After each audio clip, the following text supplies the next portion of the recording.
Today, the Matt Walsh Show, prosecutors tried to throw an elderly man in prison for defending his property against illegal alien criminals. They didn't succeed, but you need to hear the details of this case to understand just how egregious and malicious this prosecution was. Also, protesters, quote unquote, at Columbia University have now broken through windows and occupied a building on campus. Drew Barrymore and Kamala Harris combined forces for the cringiest moment of 2024 so far. And experts now say that for the sake of public health, we should stop taking showers. All of that and more today on the Matt Walsh Show.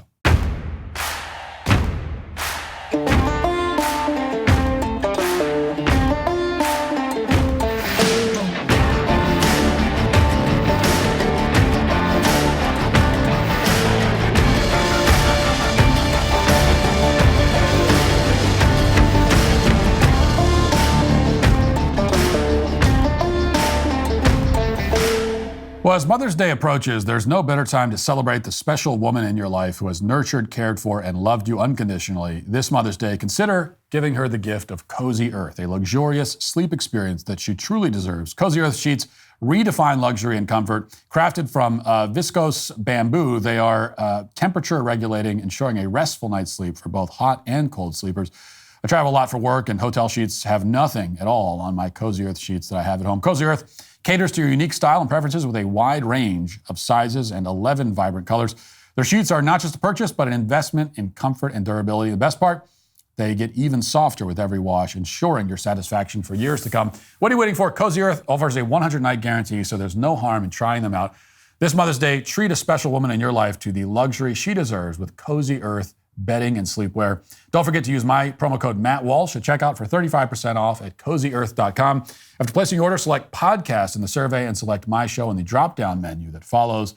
That's CozyEarth.com with promo code Matt Walsh. On Monday, prosecutors in Arizona decided not to retry George Allen Kelly after his prosecution resulted in a hung jury last week. Kelly, you may remember, is the Arizona rancher who was accused of shooting and killing a Mexican national named Gabriel Cuen Butamaya, who was illegally trespassing on his property. Gabriel had previously been caught illegally in the United States several times before his death. He was most recently deported in 2016. Now, as this trial got underway, I defended Kelly based on a pretty simple principle, which is that American citizens have a right to defend their property and their families and themselves. And that's all we really needed to say or know about this case. Like that should be it. Those men had no right to be on his property. And in this case, they didn't even have the right to be in this country, let alone on his property.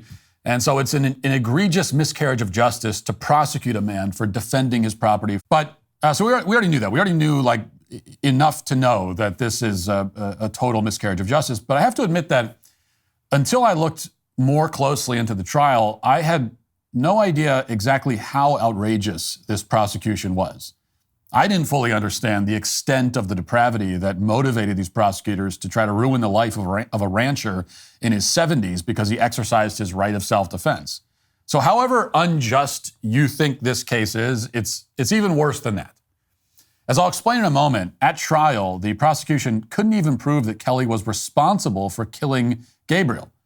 In other words, it's not just that the prosecution failed to disprove self-defense beyond a reasonable doubt, which is their burden.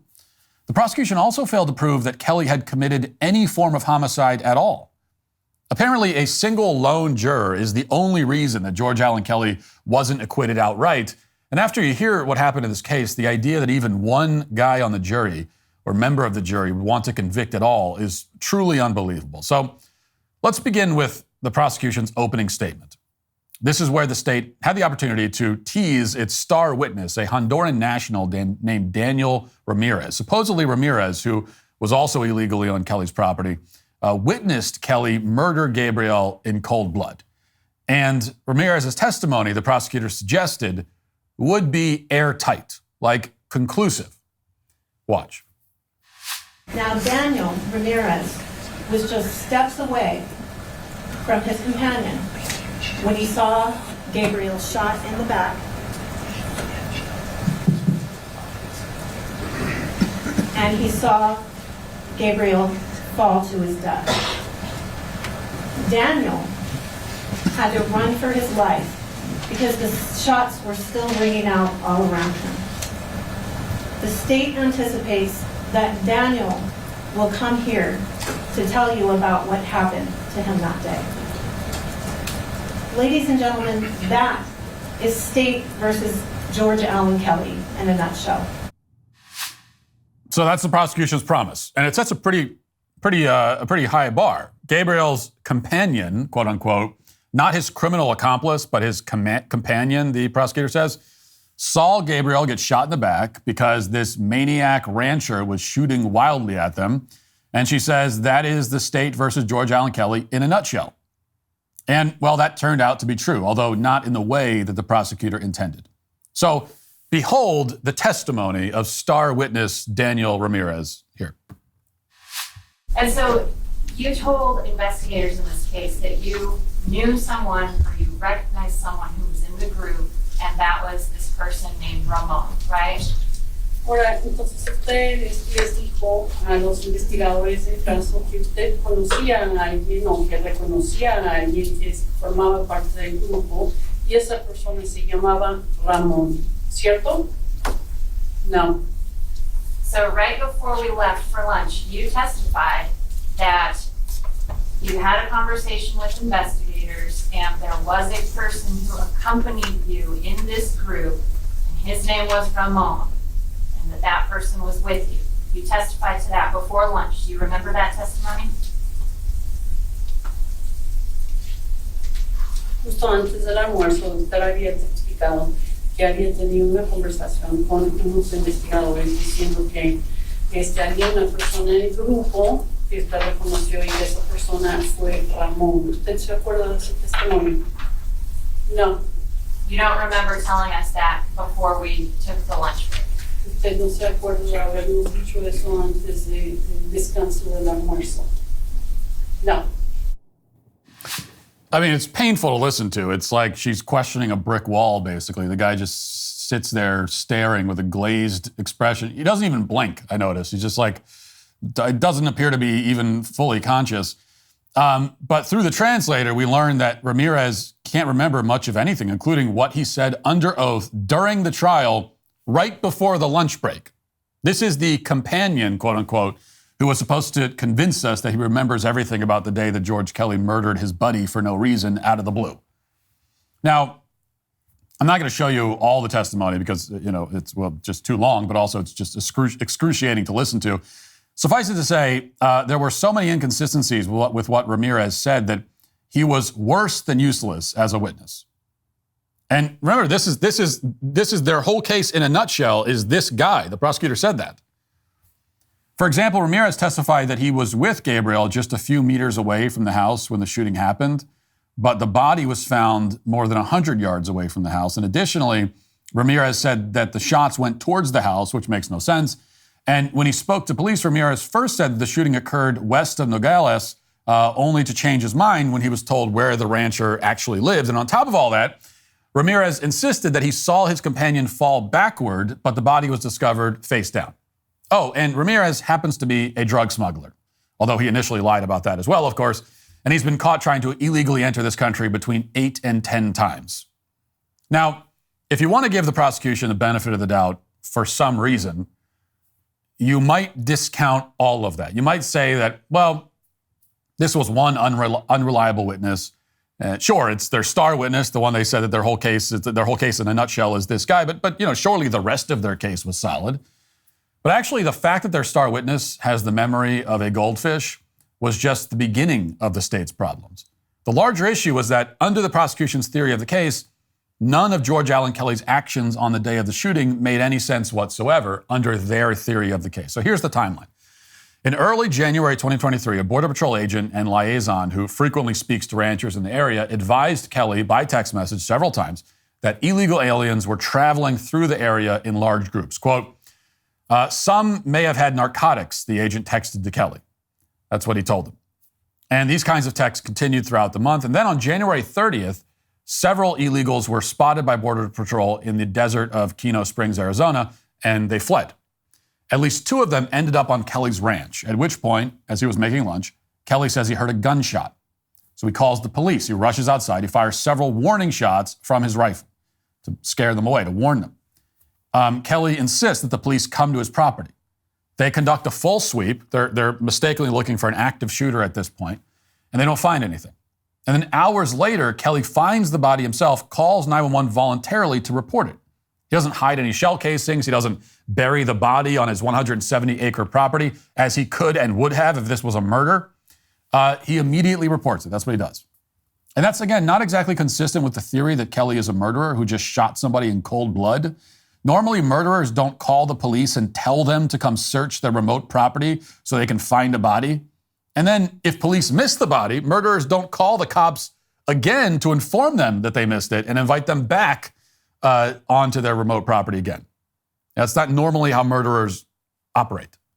But that's the prosecution's theory here. The police came back to the ranch and decided very quickly that Kelly must have killed Gabriel, even though they couldn't find the fatal bullet anywhere. Now, this isn't exactly solid logic, so instead of explaining it, the prosecution spent the rest of their opening statement lying about the 911 call about the body. Listen. This is a photograph of Gabriel Quinn Buchanan. And I'm going to ask you to do something in this case that George Allen Kelly's own words tell you that he did not do. I'm going to ask you to consider Gabriel Quinn Buchanan as a person, as a human being, and not, as George Kelly described him, as an animal. So he says that Kelly called the guy an animal, which sounds bad, I guess, is how the jury's supposed to see that.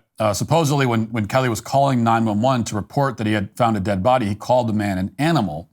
And the implication, of course, is that he's, I guess, a bigoted MAGA Republican, one of those dastardly folks who, thinks that everybody from Mexico isn't human. But the problem with this argument is that even if Kelly had called Gabriel an animal, it would, first of all, be an understandable thing to say based solely on his actions. This guy was a criminal, a repeat offender who continually and illegally trespassed into the country and then onto his property in this case. And so it would be understandable if Kelly was angry and used unkind words to describe the dead intruder. But even if it's not, it doesn't prove that he was guilty of felony homicide. Even if he said something really terrible about this guy after the fact, it doesn't prove anything at all. It doesn't prove that he's guilty. It doesn't prove anything. But if you listen to the full 911 tape, you discover that actually Kelly wasn't calling this guy an animal because of his actions or because of his nationality or ethnicity or anything like that. What happened is that Kelly very clearly didn't want to provide any more statements to the police than he needed to. He had a vague idea, which would later prove to be very correct, that the police would seek to use everything he said against him. So he didn't want to be specific. He just wanted an officer to be dispatched to his property. So this is a longer clip than we would normally play, but it's important to get the context, understand how deranged the prosecutor's lies were. Listen. What I'm telling you is that we need a sheriff deputy out here, 100 Willacross Circle, immediately, and that's all I can say, ma'am. Okay, is anyone hurt? I need to know, because if someone's hurt, I need to send an ambulance too. There's no. Okay, do you feel more comfortable talking to a deputy over the phone? Well, in other words, okay, you know the thing, you have the right to remain silent, and anything you can, I understand. if they can, will be held against you. In the court of law. I'm not admitting to anything I've done, but all those things tend to add up, and I don't know what happened. I'll put it like this: last spring, out here, there was a pickup found on East Sagebrush with a dead lady in it. I don't know if you knew of that or not. Yes, sir. I'm aware of what happened. Okay, it's a situation similar to that. How's that? Is it discolored from somewhere? Is it discolored? Yes. What does that mean? Has it been there for a while? Can you tell? From what? In that I only approached the body to make sure that the animal, it's not a vegetable or a mineral, the animal wasn't alive and it was not alive. Okay. There were no signs. There was no signs of blood. There was just an animal laying face down. An animal? An animal, and you know what an animal is, it's not a vegetable or a mineral. Okay. It's a body, and you know what I'm talking I about. understand what you're talking about, George. So it's kind of a strange call to listen to, there's no doubt about it, but it's clear from that audio that Kelly is not making any kind of commentary on the person he just shot. He's not saying illegals are animals or whatever. The way the prosecutor put it in the opening statement makes it sound like he said, I just shot this animal, this dirty Mexican, whatever. That's what they want you to conjure in your mind. But that's not what he's saying, nor is he trying to hide that there's a dead human body on the property. He called about it. He's trying to get somebody out there. Instead, he's trying, albeit clumsily, to get police to the property while not admitting anything that in his mind might incriminate him. He doesn't want to say much in the 911 call, knowing that it's being recorded. We can assume that that's part of what his thinking was. And so he's just trying to get, in fact, he even clarifies that when he says animal, he means it like in the biological, scientific sense, that we are animals in that sense. That he makes that very clear. Now, of course, the prosecution and the media had to insinuate otherwise because they know they don't have an actual case. So they decided it's best to just accuse this 70-something-year-old rancher of being a racist because of this phone call. Now, there were other low points for the prosecution, like how they kept claiming that Gabriel was trying to live out the American dream, even though he showed up on Kelly's property dressed in camouflage, wearing tactical boots, equipped with an encrypted two-way radio. You know, like people do when they want to live out the American dream. And somehow, despite that evidence, the police testified that they never considered the possibility that maybe he was a drug smuggler. It was farcical. But maybe the lowest point was prosecutors' attempt to question Kelly's wife, Wanda. It was important for prosecutors to try to discredit Wanda because she testified that she saw the trespassers on the property with firearms and camo backpacks. Watch. Mrs. Kelly, isn't it true that you told Deputy Monreal that you heard 4 shots? I'm objecting. She can answer. You can answer. I was not counting. My husband was out there facing these guys with guns. And you think I'm going to stand there and count how many times I hear a shot? You're crazy.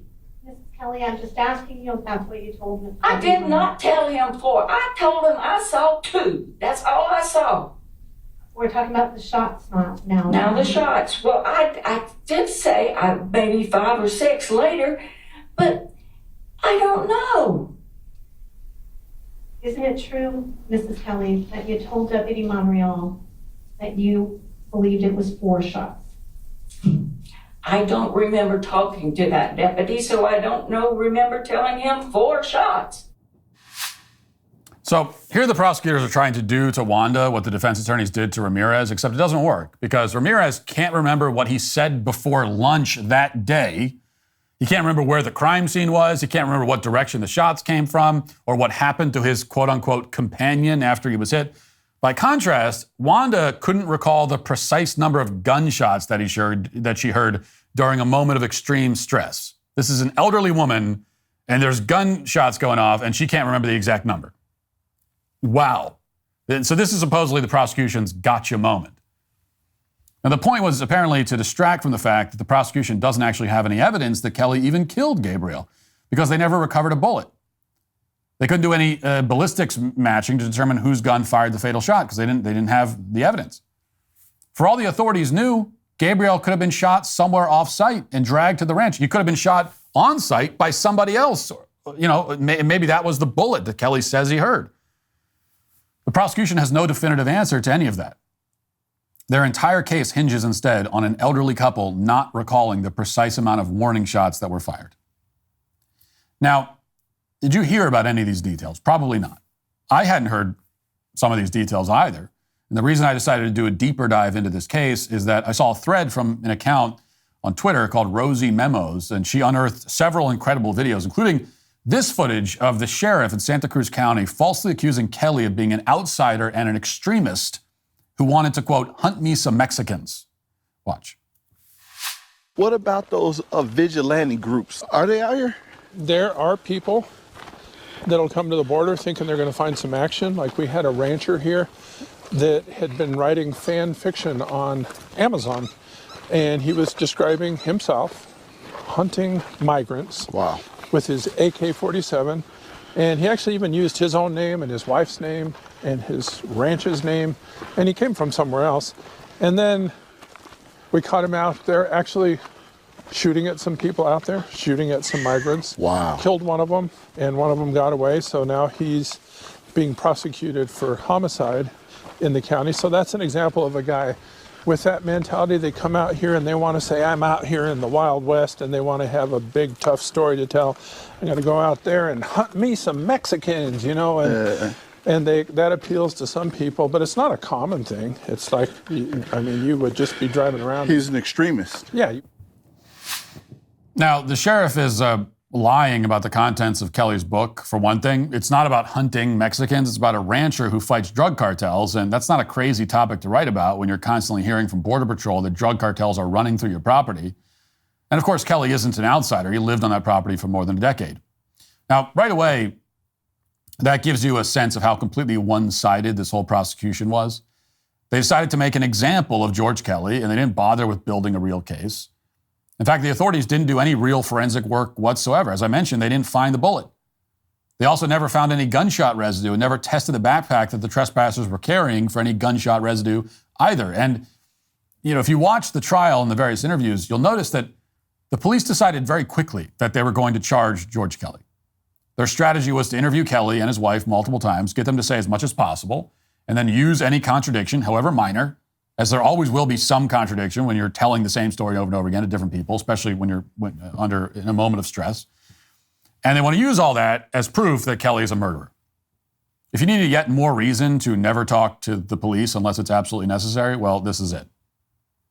Now, even though Kelly is now free to go back to his life, the fact remains that the government tried to send this elderly man to prison for a quote-unquote crime that, even if he had quote-unquote committed, he would have been justified in doing so, in the name of self-defense and defending his property.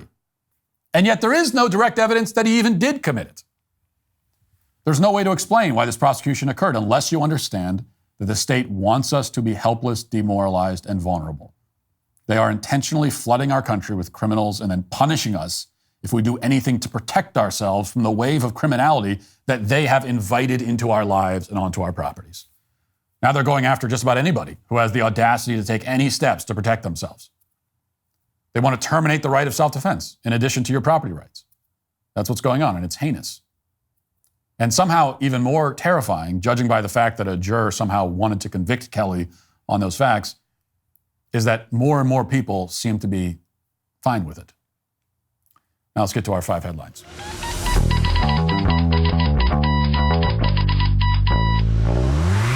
Amid the chaos of my daily life, I find solace in my Helix mattress. It's not just a mattress, it's a sanctuary that prepares me for the challenges of the next day. Helix harnesses years of mattress expertise to offer a truly elevated sleep experience.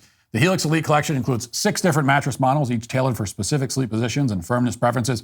If you're nervous about buying a mattress online, you don't have to be. Helix has you covered. Their unique sleep quiz customizes your mattress based on your body type and sleep preferences. No more generic mattresses made for someone else. I took the Helix Sleep Quiz, and I was matched with a firm but breathable mattress. I love this mattress and confident that you'll love yours as well. Plus, Helix has a 10-year warranty, and you get to try it out for 100 nights risk-free. Helix's financing options and flexible payment plans ensure a great night's sleep is never far away. Helix is offering up to 30% off of all mattress orders and 2 free pillows for my listeners. Just go to helixsleep.com/Walsh. This is their best offer yet. It won't last long. helixsleep.com/Walsh. With Helix Sleep, better sleep starts now. There's a report from Breitbart. Anti-Israel protesters involved in an encampment at Columbia University took over an administrative building early on Tuesday morning. Video footage posted to X showed anti-Israel protesters carrying barricades into Hamilton Hall, an academic building on the university's campus. And its Telegram channel, Within Our Lifetime, Palestine posted an announcement calling for protection of the anti-Israel encampment on the campus. The group wrote, "Student organizers have called on everyone to come to Columbia tonight and defend the encampment after administrators' threats this morning." Other videos posted to X showed anti-Israel protesters smashing the glass doors of Hamilton Hall as people can be heard chanting, "Disclose, divest, we will not stop, we will not rest." So they've invaded the building, and that's the next step. And, this is tough for me because I feel very conflicted. On the one hand, these people are not protesters at this point, and they're breaking the law. They've set up multiple illegal encampments. They set up an illegal encampment. It was taken down. They set up another one. They're vandalizing property. They're trespassing. They're invading private buildings where they don't belong and they have no right to be. These are spoiled, entitled, Ivy League, rich kid brats who deserve to be locked up in prison and have their college careers and their future careers destroyed because of it. That's what they deserve. These are people who have never been held accountable in their lives for anything, and they need to be. And I would take immense joy in seeing them held accountable, because that would be justice, and I quite enjoy justice. I find it very pleasing when, on the rare occasion that it actually happens. So that would be great to watch, and it's what they deserve. And moreover, they're fashioning themselves as radicals and revolutionaries, but as I said yesterday, they aren't, they can't be, because they share the ideology and worldview of the powers that be in our culture. They share that they are proponents of and disciples of the dominant ideology in our culture, which means that you can't be a radical, you can't be revolutionary. They are fully products of our cultural institutions. They are its henchmen. It's brainwashed sheep. And now they're pretending to protest and stand up against the man or whatever, only because the man has given them this little space here to play pretend. Like the man is standing by and watching and patting their heads and saying, "Oh, very good. Aren't you a bunch of cute little revolutionaries?" I mean, they literally have professors at the school are with them, are joining with them. So it's like, who are you even protesting at this point? So it's all fake, and I think it'd be good for them to be introduced to reality in a just way. But on the other hand, these Ivy League institutions are currently destroying themselves, and I love to see that too. So if Columbia wants to completely torch its credibility, well then, okay. So go for it. So that's, it's like, on one hand, I'd like to see the encampments torn down, police come in, arrest them, drag them away, order and calm restored. So you'd like to see that. As someone who's a proponent of law and order, I would, that's normally what I would want to see. But this is happening on Columbia University. Columbia University is allowing it to happen. They could easily stop it. It'd be very easy to do, very, very simple, not a hard thing. It's not a difficult quandary they're in. So they could easily put a stop to it, but they're too afraid to, and so they're allowing themselves to be destroyed. And I guess if that's what they want to do, that's what they want to do. Where does that leave us? I guess with the fact that there's no one here to root for. And that's it. So we'll go ahead. Just let them fight. Here's a headline from the Daily Mail. This is what they put on Twitter. 4 teenagers, including high school football star aged 14 to 16, are killed in horror crash after cop cruiser used pit maneuver to stop them speeding at 111 miles an hour, as horrifying photos show their mangled wreckage. Okay. So this is went viral yesterday on social media. This is what they're leading with, the Daily Mail is, and other media outlets. 4 teenagers, high school football star, killed because a cop used a pit maneuver. And this is all you're meant to read about when it comes to this case. And it's all that many people did read, which is why this story, this one sentence summation of a certain aspect of the story provoked a lot of outrage yesterday towards the cops. And as it was intended to do, of course. But let's do the thing we're not supposed to do, which is click on the article. And, well, they want you to click. They do want the clicks, but they don't want you to actually read the whole thing. So let's do that. Let's read not even the whole thing, but a few paragraphs. Okay. 4 Florida teenagers have been killed after they were involved in a police chase in which officers used a maneuver designed to get a car to stop, but caused them to spin out of control. The 4, who were between the ages of 14 and 16, attended Newberry High School in Bradford County. 2 of the teens in the car died at the Waldo area scene, while the other 2 passed away from their injuries days after the fact at UF Health Shands Hospital in Gainesville. Gabriel Cheevers and Lawrence McClendon Jr. were both Newberry High School students. McClendon was a sophomore defensive back for the football team. The McClendon family have set up a GoFundMe to help cover funeral expenses. The police pursuit began after an SUV was reported to have been stolen out of Gainesville. Only hours after the theft, the car was detected by a license plate reader. They tried to stop the car. They sped away 111 miles an hour. Eventually, the state troopers were called in. Authorities later added 2 of the teens that were killed in an SUV were wearing ankle monitors, while 3 had active warrants. Some of the occupants also appeared to be wearing ski masks. Oh, okay. So we have, you got to keep reading to discover that these kids, these high school football stars, had stolen a car. They were speeding at over 100 miles an hour. They were wearing ski masks and had ankle monitors, and they had 3 active arrest warrants between them. So the cops were not just trying to pull over an SUV because it was had a broken taillight or something. These were delinquents out stealing a car while already having a rap sheet, despite being no older than 16 years old. Now, it's very sad that they died. I mean, 4 kids died. It's a very sad thing. Of course it's sad. Anytime a kid dies, it's a terrible tragedy. I wish it hadn't happened. But who is to blame here? The peanut gallery is blaming the cops. Who is really to blame? Well, a few different parties we can point to. Unfortunately, we have to say that the teenagers themselves are first and foremost to blame. I mean, they're the ones who engaged in this behavior.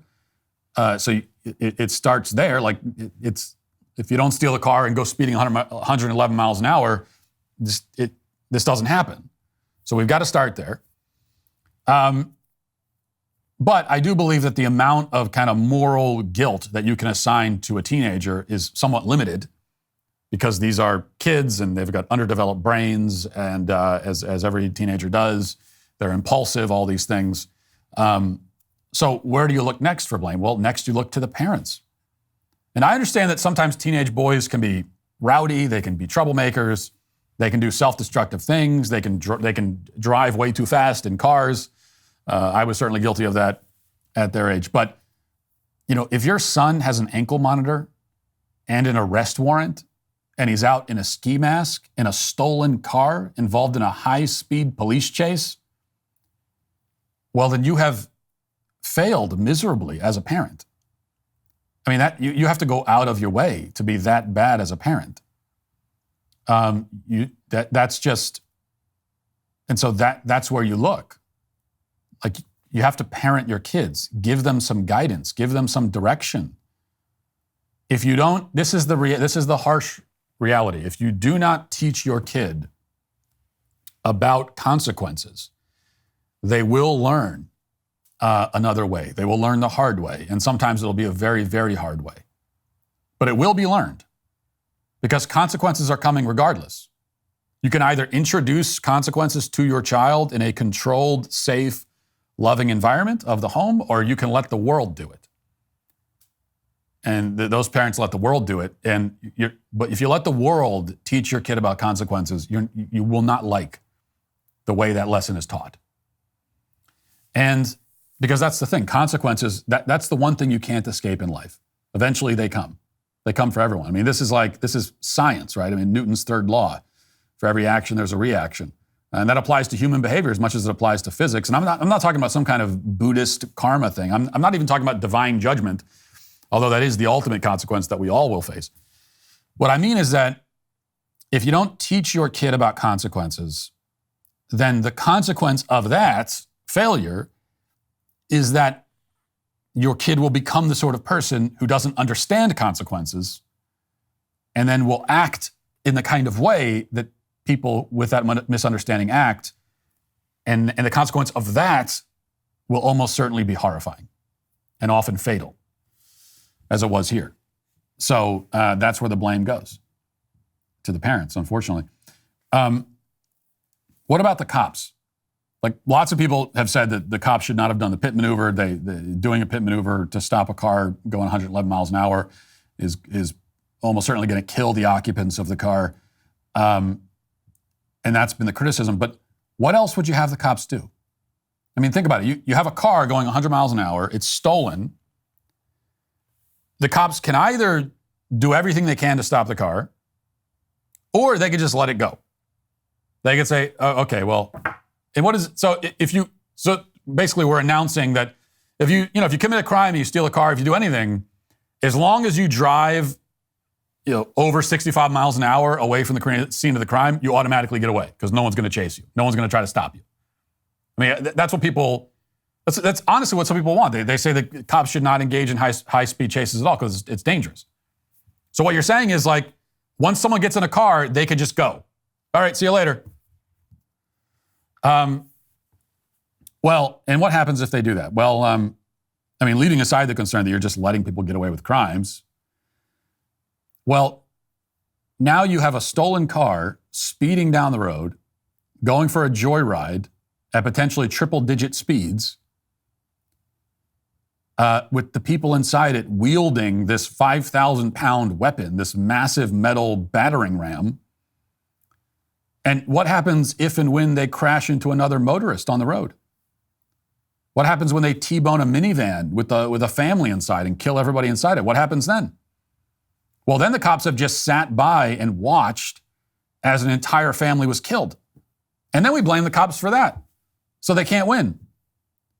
Either they stop the car and we blame them for how they stopped it, or they don't stop the car and we blame them for whoever the teenagers kill as a result of them not stopping it. So it's a lose-lose, as always, for the cops. There's no way, there's no matter what they do, they probably lose. Which is why they did the right thing. I mean, it's sad that the kids died, it is, but if you're stealing a car and going 100 miles an hour,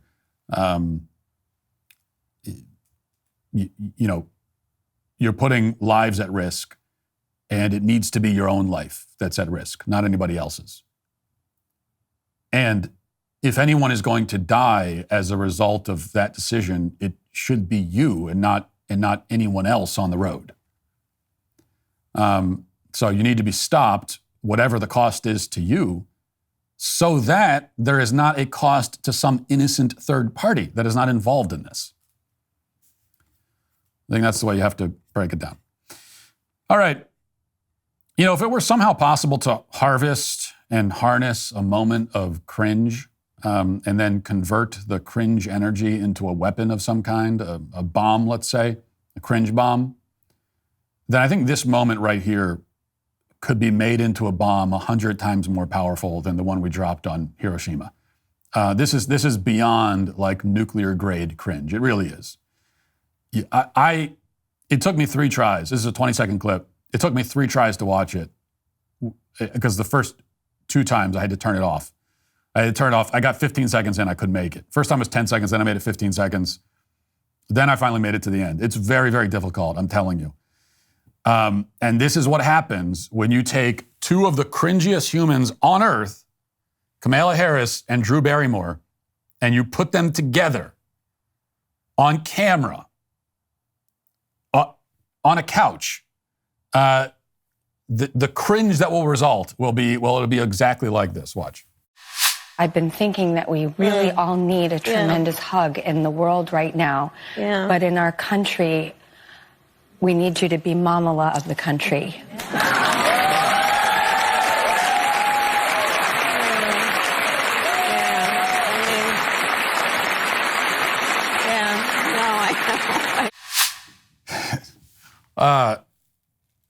That's bad. That I told you, I warned you. We need you to be Momala of the country. My God. Now, I do have to say, Kamala's reaction there, and if you let it go a little bit, a few more seconds longer, you'll see like her reaction was, I don't know what she said after this, but her reaction in the moment, it was pretty good. She reacted like a relatively normal person to such a bizarre comment because Drew Barrymore says, we need you to give us a hug be Momala of the country. And Kamala says, yeah, okay. I mean, okay. Yeah, all right. It's like, what else do you say to that? I don't know what you say. Here's what I wish. And I see these clips of the Drew Barrymore show. I wish one of her guests would just say to her, hey, can you back off? First of all, give me some personal space, okay? There are 2 couches here. Why are you not sitting on that couch? Isn't that the way this is supposed to? I've been on talk shows before. What are you sitting right next to me on the same couch? Like, this is like if we're going to eat lunch or something in a professional environment, it's like a work lunch, and we're sitting in a booth, and you come over to sit on the same side as me on the same booth. You don't do that. I don't know you that well. What are you doing? So stop making this so awkward. Like, there are people watching. Why are you trying to make me uncomfortable? I came to your show. Now, I wish somebody would say that. So that'd be a nice thing to say. But the most ridiculous thing here, aside from how cringy it is in general to ask a politician to give the country a big hug and be our mom, aside from that, of all the people to say that to, Kamala Harris is the last one.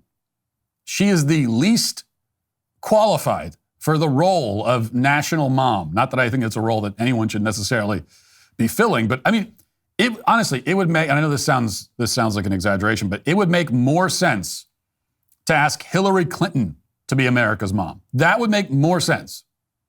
At least Hillary Clinton, she has a kid. Harris doesn't even have children. Hillary Clinton has children. Plus, Hillary could be, she could be kind of America's evil stepmom. So she does give off a certain maternal energy. It's a very evil maternal energy, but she gives off the maternal energy of a mom who locks you up in the tower and you're forced to befriend talking rodents because nobody will talk to you. Like, she gives off that very Cinderella vibe thing. And maybe you can make an argument that there's times when America could use an evil stepmom. I don't know. But Harris doesn't even have that.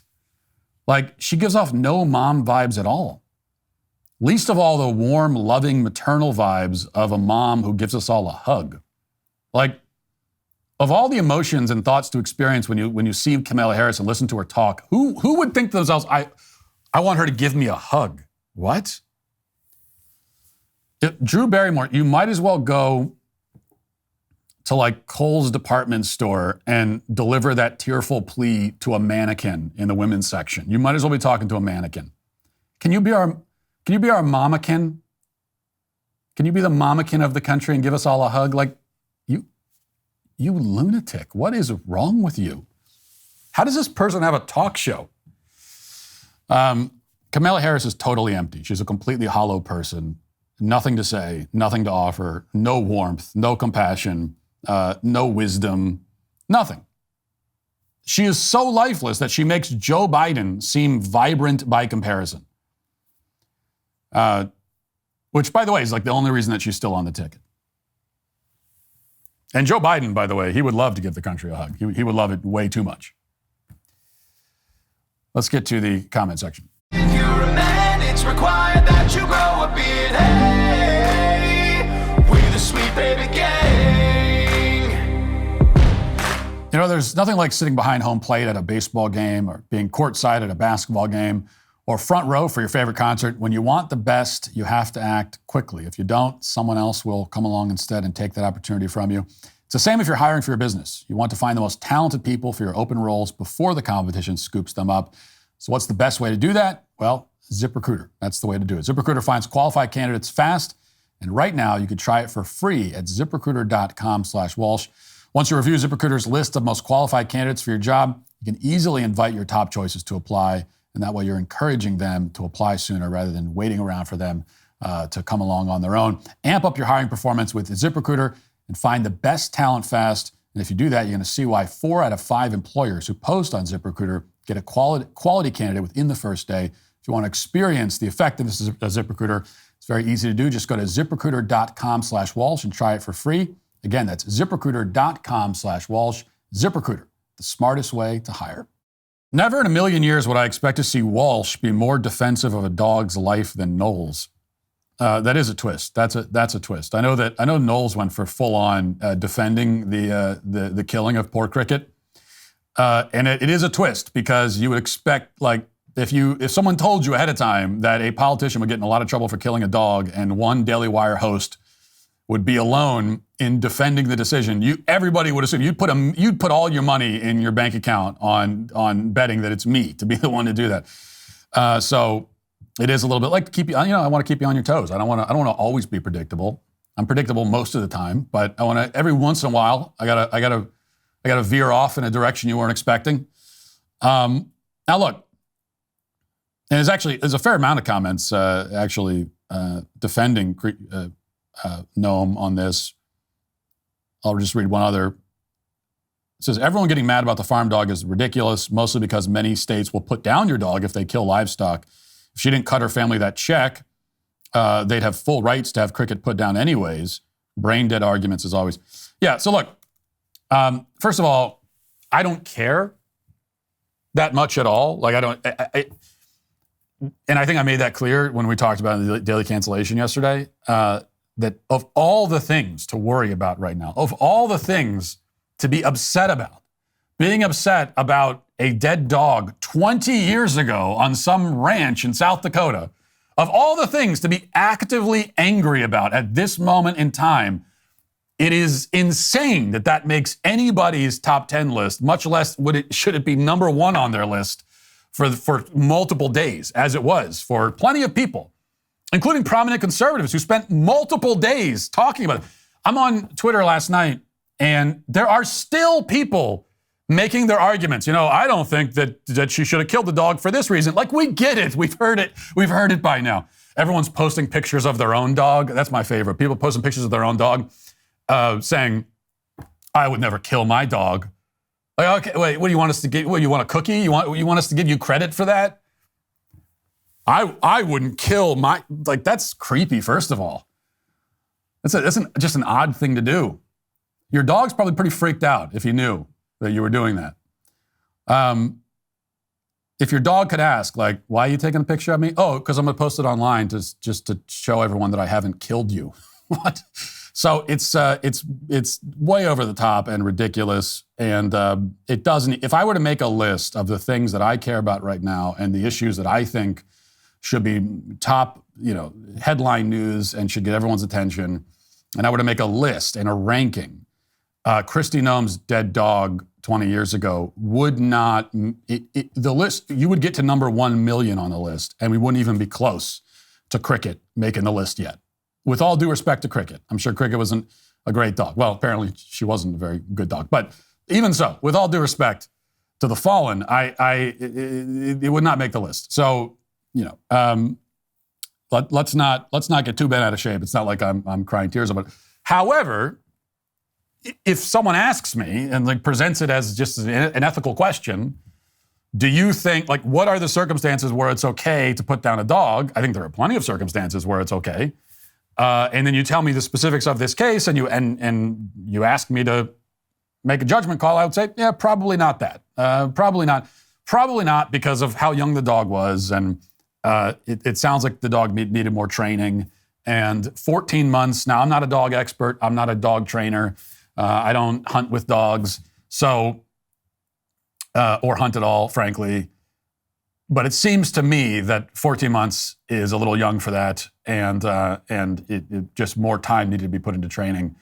And yeah, I don't think it's necessarily ethically right to kill an animal rather than put the proper energy into training the animal. That's how I would break this down. And then after saying that, I will just move on with my life and probably never think about it again, because, as I said, there are many other things for us to be worried about right now. All right. Speaking the Truth says, I think the fact that virginity is rising has more to do with the toxic feminist movement than porn. That certainly is a major factor. I think that there are, first of all, it's hard to break it down. It's hard to separate all these things all the time.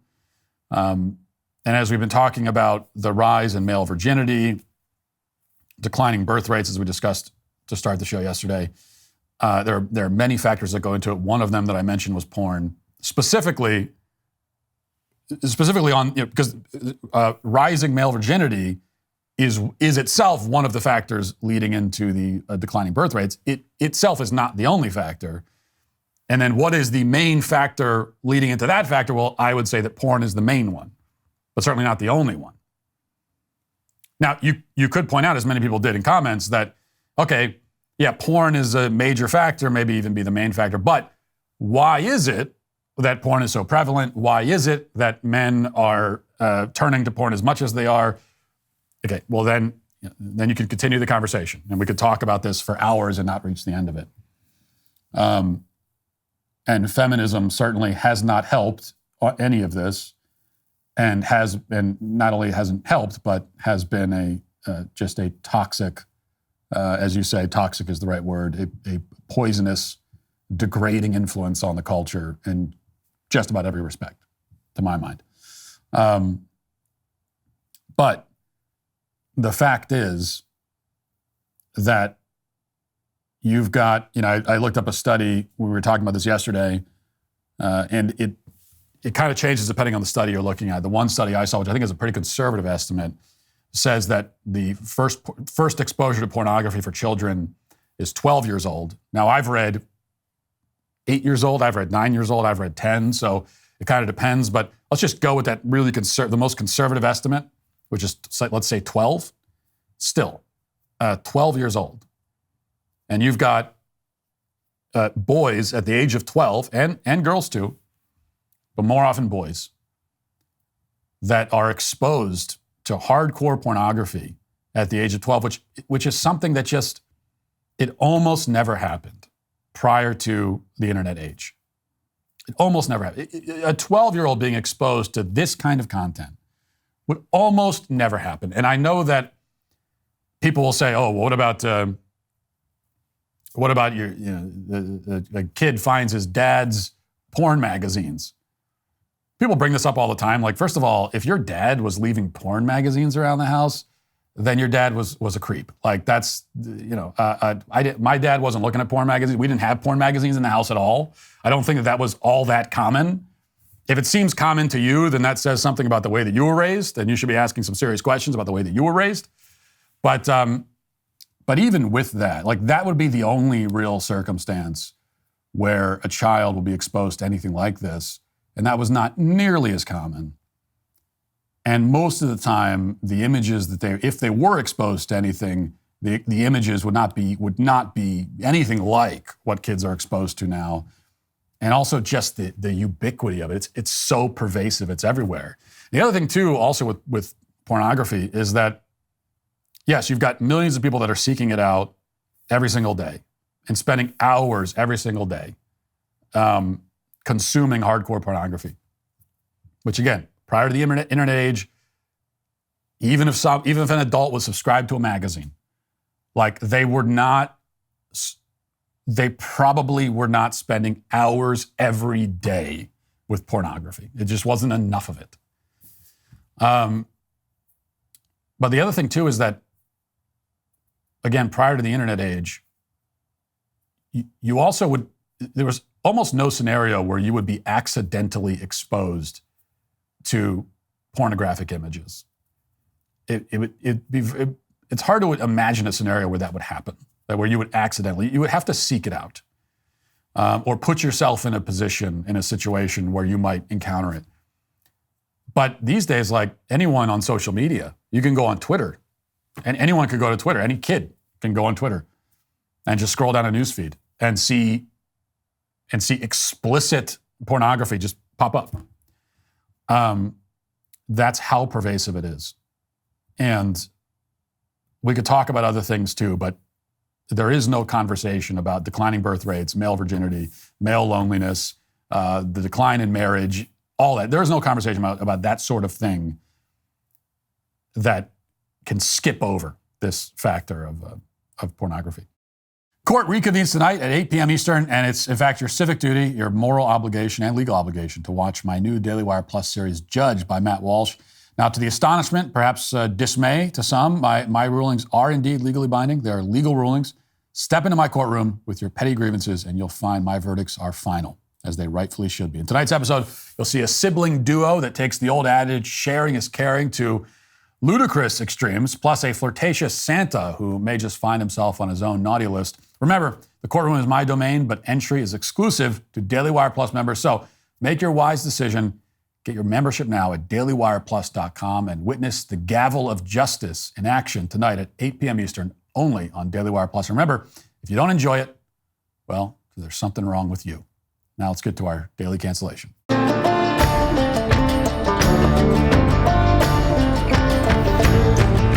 So here's another one of those headlines that starts out crazy and then gets even more insane somehow as it goes on. Here it is from the New York Post. Daily showers are purely performative and have no real health benefits. Experts insist. So you know you're in for a treat whenever the experts show up. If a headline ends with the phrase experts insist or experts say, you can be sure that whatever preceded it is completely bonkers. And this time the experts are on the scene to discourage us from being hygienic. And why? I mean, what is their argument against bathing yourself? And in what way is a shower performative? Like, I've never thought of myself as performing while taking a shower, but I guess that's what you'd expect me to say as one of those phony, pandering grifters who takes showers. Already we could tell that there's, the experts might be engaged in a little bit of post hoc rationalization here. We could probably assume that these experts were made fun of in school for having bad BO, and they eventually came up with this justification. I don't stink, I'm just authentic. Showers are performative anyway, you frauds with your showers. But perhaps I'm being unfair. Maybe they have a reasonable case to make. Let's be open-minded, and let's keep reading. Experts say the daily shower has no proven health benefit, dismissing the dousing as a socially accepted practice geared towards staving off accusations of funkiness. As A-listers from Jake Gyllenhaal to Mila Kunis admit that they've been saying no to the nozzle. Quote, why are we washing? Mostly because we're afraid somebody else will tell us that we're smelling. Environmentalist Denakta McCarthy tells the BBC, the prostitute state author only hoses off once per month to help the environment, a lifestyle choice inspired by spending 2 weeks in the Amazon with the indigenous Yanomami tribe, he said. So did you get that? This guy has picked up his personal grooming habits from a primitive jungle tribe in the Amazon.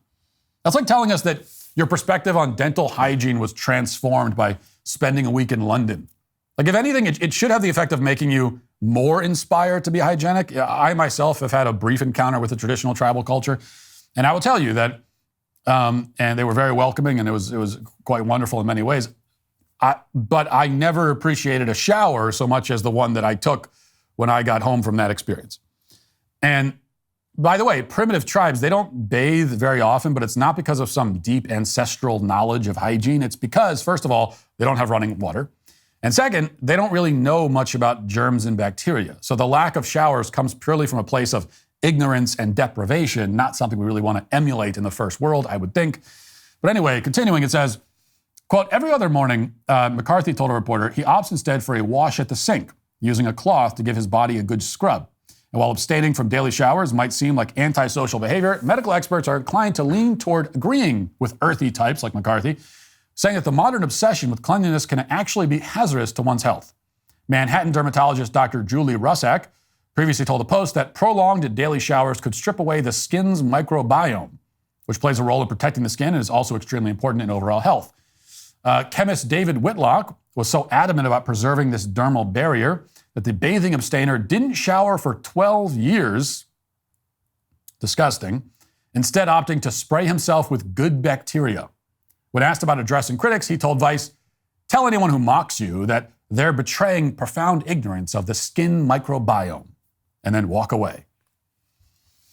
Well, yes, we might be ignorant of the skin microbiome, but the bigger problem, David, is that you smell like ass. That's really the issue here. But good, yes, please walk away. Please, that part, please do. Now, so far I haven't read anything that persuades me to stop showering, but maybe we haven't read far enough, so let's just go through a bit more here. In 2021, researchers at Harvard found that 66% of Americans shower every day, while a 2005 report claims that it's common for Brits to shower once or twice per day. So the Brits are showering more often? I don't believe it. They're not brushing their teeth more often, we know that. We wash our bodies so much, much more than we did in the past. Dale Southerton, professor of sociology of consumption at the University of Bristol, who co-authored the report, told the Beeb, the change has mostly come about over the past 100 years, and it was not planned. In fact, it seems to have happened almost accidentally. Experts have chalked up this phenomenon to the increasing prevalence of showers, which became common in U.S. homes circa the 1920s and in their across-the-pond counterparts in the 1950s. We don't shower because of health. We shower because it's a normal thing to do. Throw in the societal stigma of not showering, and it's no secret people are irrigating their epidermis on the reg. What? Sally Bloomfield, honorary professor at the London School of Hygiene and Tropical Medicine, claimed that people shower every day because it's, quote, socially acceptable. Okay. A few things here. First of all, if I was dictator of the country, then any news publication that used a phrase like on the reg in its journalism would be forcibly disbanded and all of its employees would be imprisoned for life. Second, speaking of people who should be in prison for life, I am horrified to learn that according to one study, 34% of you are not showering every day. You dirty, smelly freaks.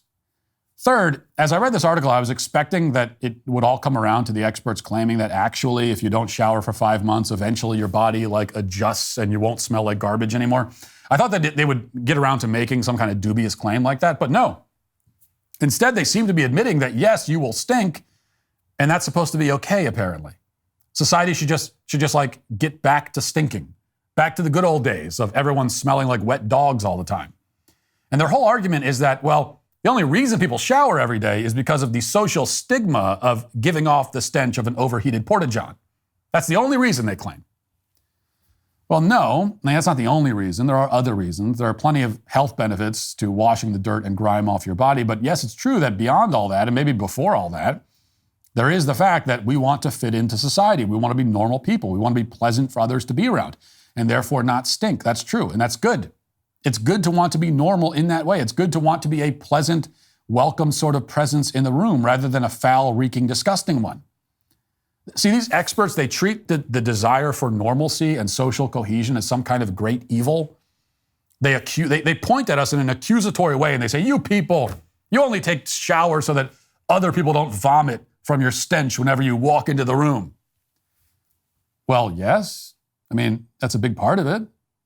We don't want to be the objects of revulsion to other human beings. It's good for us to not want that. It's good for us to take steps to avoid being that. That's what it means to be a functional member of human society. Now, look, there are plenty of criticisms you could make of modern culture, plenty of downsides you could list. But the expert class is in a constant state of warfare against the aspects of modern society that are by far and away the best. The things that are nearly all upside and no downside: air conditioning, indoor plumbing, beef products, modern hygiene. That's all the best stuff. That's the best. That stuff, it's inarguably, it makes your life better and more enjoyable and increases your happiness and well-being. And these are precisely the things that they want to take from us. Until we're eating the bugs and living in the pod, greasy and unwashed, so that the pod smells like a hippie commune. This is the life they want for us.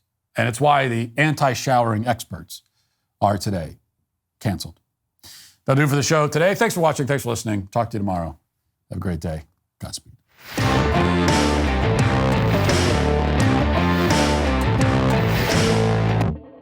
John Bickley here, Daily Wire Editor-in-Chief.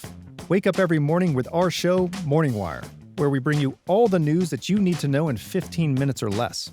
Join me and my co-host Georgia Howe for daily coverage of all the biggest stories on Morning Wire.